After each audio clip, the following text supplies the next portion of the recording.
എല്ലാവരും ഒന്ന് കമൻറ്റ് ചെയ്യുക. ഈ താഴെ കാണുന്ന ഇത്തരം മോഡേൺ ബസ് സ്റ്റോപ്പുകളെ കൊണ്ട് നാട്ടുകാർക്ക് വല്ല ഉപകാരമുണ്ടോ അല്ലേ?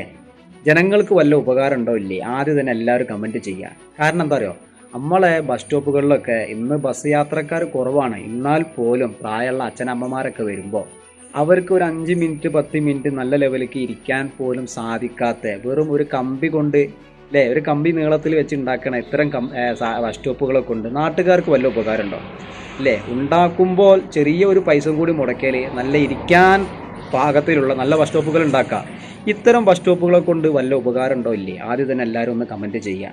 പിന്നെ പറയാനുള്ള, ഇത്തരം ബസ് സ്റ്റോപ്പുകൾ ഉണ്ടാക്കുമ്പോൾ എനിക്ക് പറയാനുള്ള എന്താ പറയുക, ഇത്തരം ബസ് സ്റ്റോപ്പുകൾ ഉണ്ടാക്കിയ ആൾക്കാരെ ഒരു 3-4 മണിക്കൂർ അതിൻ്റെ മേലെ ഇരുത്തി അവർ കഴിവ് തെളിയിച്ച് തരട്ടെ.